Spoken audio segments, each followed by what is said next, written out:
he's gone. And in that instant, my life changed forever. I just felt like I was being sucked down this bottomless hole. If you ever see a movie and somebody's standing and the whole world is swirling around them, it's kind of what it was like. It was like everything was going at 150 miles an hour and I couldn't really focus on anything. And I think I just screamed.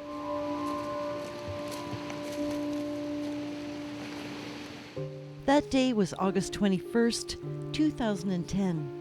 The day she learned her son Terry took his own life, 1 week short of his 30th birthday. The perpetual, tireless rhythm of the powerful ocean serves to soothe and absorb some of Barbara Swanson's sense of powerlessness and sorrow. If you lose your parents, you're an orphan. If you lose your spouse, you're a widow or a widower. There is no word in almost any language for a parent who has lost a child.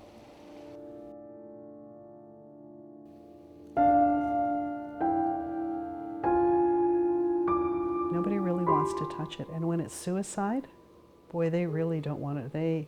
It's so uncomfortable. We feel so uncomfortable. It's not that they don't want to help you or don't want to be there. They just don't know what to say. So they don't say anything. The silence deafening.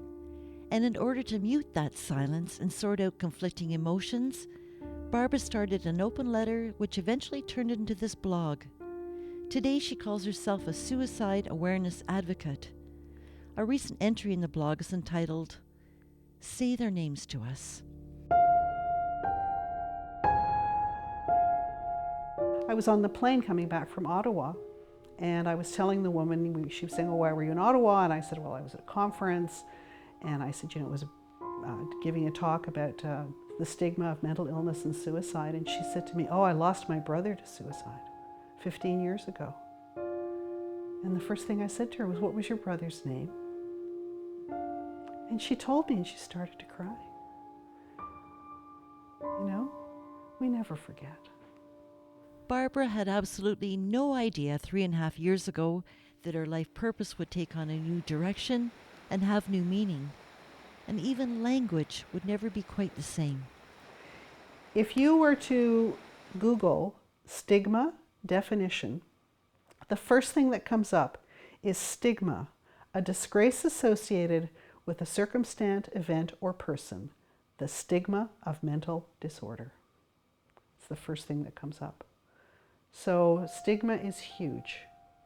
So that's why I'm doing what I'm doing. That's why I talk about it. That's why I'm a suicide awareness advocate, because the only way we're going to change it is by eliminating the stigma, raising awareness and eliminating the stigma.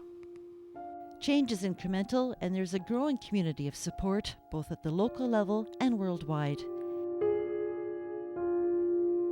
In Campbell River, I'm Margie Greaves.